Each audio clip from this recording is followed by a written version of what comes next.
¿Alguna vez os habéis parado a pensar cuáles son las partes del cuerpo que nombramos cuando jugamos con nuestros peques y jugamos a ese juego que todo el mundo ya conoceréis, que es el de dime las diferentes partes del cuerpo, dónde tienes los ojitos, dónde tienes la boquita? Bueno, este es un juego muy común y beneficioso para ir reconociendo las diferentes partes del cuerpo y saberlas nombrar. Esto constituye una parte de nuestro desarrollo de la identidad, pero ¿nombramos todas sus partes? ¿Lo hacemos con los términos adecuados? ¿Qué consecuencias tiene el hecho de omitir ciertas partes en la autoestima de nuestros hijos y de nuestras hijas? Sobre todo esto y mucho más hablaremos en nuestro programa Sin Tabúes, un espacio de educación sexual para familias. Comenzamos.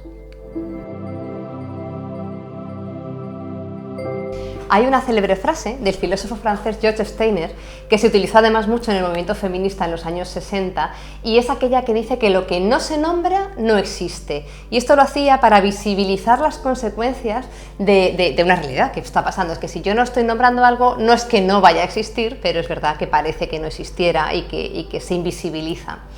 El lenguaje es vital para el proceso de construcción de la realidad. Para comprender la realidad necesitamos verla mentalmente, crear una representación en nuestra mente y poderle poner palabras. Por eso las palabras son tan importantes y cómo las utilicemos o cuándo las utilicemos es clave. Yo no sé si recordáis, sobre todo las personas más mayorcitas, el caso de Helen Keller. De ella se rodó una película hace muchísimos años que se llamaba El milagro de Anna Sullivan. Bueno, pues para quienes no la conozcáis o no lo recordéis, Helen Keller fue una niña que con 19 años sufrió unas fiebres súper altas que la dejaron sorda, ciega y por tanto muda. Y esto hizo que no tuviera la oportunidad de descubrir conceptos y de comunicarse. Y pues imaginaros, la sumieron en una cruda realidad. Y bueno, pues fue gracias a la gran Anna Sullivan, su profesora, quien ayudándole a tocar diferentes objetos y a deletrearlos con los dedos en su mano, pues fue ayudándole a comprender la realidad que la rodeaba. El hecho de aprender a nombrar y relacionar objetos y conceptos concretos le cambió la vida, hasta tal punto que se llegó a convertir en la primera persona sorda y ciega en obtener un título universitario. Escribió un montón de artículos y hasta 14 libros, para que os podáis imaginar. Y bueno, parece increíble, pero es cierto que se convirtió en una gran oradora y una gran activista política. Vamos, os recomiendo totalmente que investiguéis sobre ella. Bueno, pues esto fue gracias a que alguien, a esta niña, le enseñó a ponerle nombres y a crear la representación mental de la que os hablaba a las cosas, a las personas, a los sentimientos que le rodeaban. Y esto es lo mismo que necesitamos hacer en nuestra vida cotidiana con respecto a nuestro cuerpo, con respecto al cuerpo humano. Os pongo un ejemplo. Mirad, de los talleres que yo facilito en los centros educativos, cuando pregunto en clase, a ver, venga, decidme, ¿cómo llamáis en casa a los órganos sexuales externos? Y bueno, pues os podéis imaginar, sobre todo de las niñas, ¿no? De las mujeres, que aparecen nombres pues, de los más coloquiales hasta los más misteriosos, de verdad que es increíble. Y en el caso de los chicos, pues ellos sí saben que aunque le llamen la pistolita o la colita o el pito, tienen claro, todo el mundo sabe, aunque no se le llame así en casa, pero todo el mundo sabe que el nombre correcto que tiene es pene. Así que sí saben nombrarlo correctamente aunque no lo hagan. ¿Pero qué pasa con las niñas? En las niñas la cosa cambia un montón. Pues podemos utilizar la palabra toto, rajita, incluso el tesorillo. Pero el caso es que no saben cuál es el nombre correcto. Así que tenemos miles de nombres para no nombrar, al fin y al cabo. Y esto es realmente grave para la autoestima y para el autoconcepto sexual.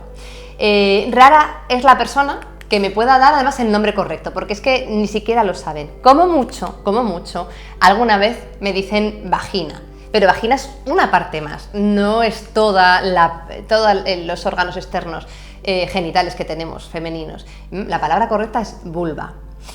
Hay mucha gente que dice, ya, pero es que es una palabra muy rara, que es que me suena muy extraño. Bueno, pues hay que acostumbrarse a decir vulva, vulva, vulva, hasta que se forme parte de nuestro repertorio, de nuestro lenguaje coloquial. Porque además, no solo lo necesitamos para nombrar, sino también lo necesitamos para visualizar.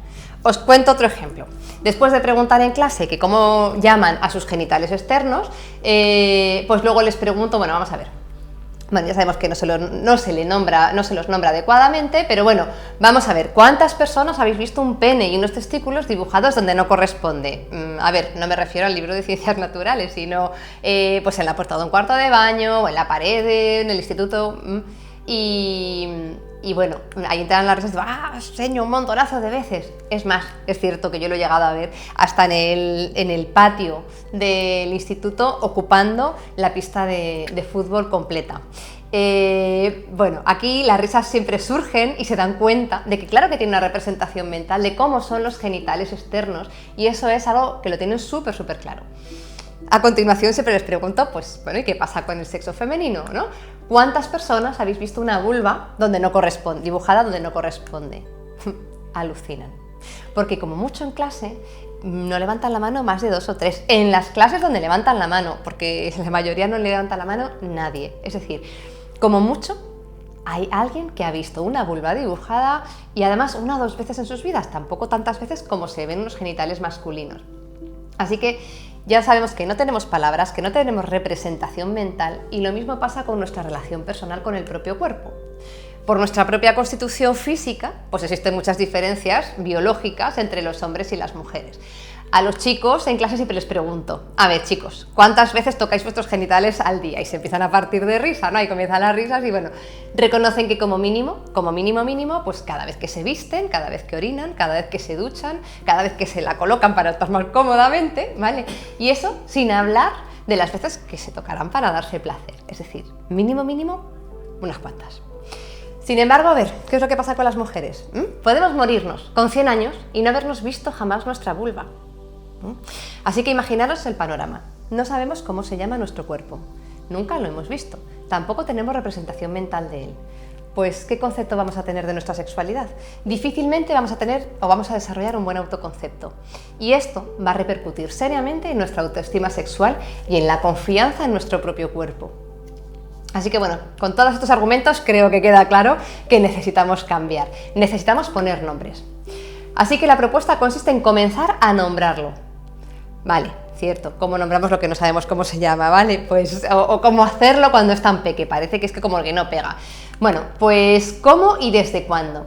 Como siempre digo, desde los comienzos. Cada vez que cambiamos a nuestro peque el pañal, o a nuestra peque, ya podemos empezar a nombrarlo. Vamos a decir, bueno, te voy a limpiar los labios externos, cariñito, para que queden bien limpitos, o te voy a limpiar el pene para que quede fresquito, o los testículos, o el periné que se me olvidaba, ¿vale? Es decir, vamos a nombrar cada una de las partes, desde que usan pañal, desde que los principios de la vida.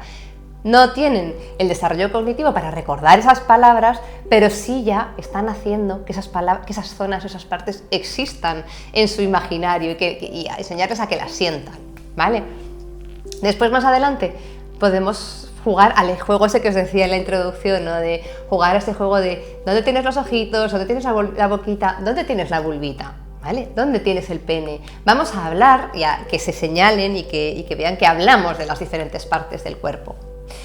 También podemos jugar a un puzzle, como os voy a poner aquí en este ejemplo. Aquí, este es el único, bueno, el primero y único que yo he encontrado hasta ahora, que es un juego, un puzzle que visibiliza el pene y la vulva. No profundiza más, pero bueno, por lo menos, pues algo es algo. Así que tenemos que empezar a buscar juegos que promuevan pues, la visibilidad de las diferentes partes del cuerpo.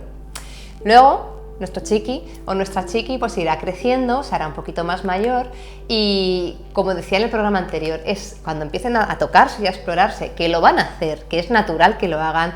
Por favor, jamás juzgarlo y decir, no te toques ahí, niña cochina, no te toques ahí, chiquillo, porque o esto es una cochinada. Porque entonces lo que estamos relacionando es placer con culpa, placer con suciedad, y lo que tenemos que hacer es relacionarlo con intimidad, no se hace en cualquier parte, ¿vale? Podremos también, otro truqui que podemos utilizar es mirarse frente al espejo e identificar las diferentes partes del cuerpo. Pues por ejemplo, si estamos hablando de las niñas, pues cuál es el clítoris, cuál es el capuchón del clítoris, dónde está la vagina, dónde están los labios externos e internos. Vamos a ponerle nombre y en internet tenéis un montón de imágenes científicas donde podéis aprender las diferentes partes si es que no las conocéis, que es normal, no pasa nada. Otro aspecto que podemos hacer, bueno, pues es mostrar nuestro cuerpo desnudo, pues cuando nos duchamos, cuando vamos paseando por la casa, cuando nos vamos a cambiar, porque así nuestros hijos y nuestras hijas podrán ir identificando las diferencias evolutivas y aprender que el cuerpo de mami y papi pues no es igual que el cuerpo de mi prima o de mi hermano o el mío propio, ¿vale? De esta forma están viendo que sus cuerpos son únicos, pero que también los cuerpos son diversos. Ojo, necesitamos enseñarles que el cuerpo es bonito, es natural, es bueno quererlo, cuidarlo y sentirlo. Y no como yo me he encontrado, me acuerdo perfectamente del caso de una niña que jugaba a subirse, con 2 o 3 añitos, jugaba a subirse en la báscula y decir ¡ah! Igual que hacía su mami. Porque ya estamos relacionando con que el cuerpo siempre sobra o falta algo. El cuerpo es como es, vamos a quererlo, ¿no? Así que ya sabéis, la naturaleza no nos da nada porque sí. Tenemos unas formas definidas y una capacidad de sentir determinada, por algo será. Conozcámosla para quererlas, respetarlas y sentirlas. Son la base de nuestra buena autoestima y salud sexual.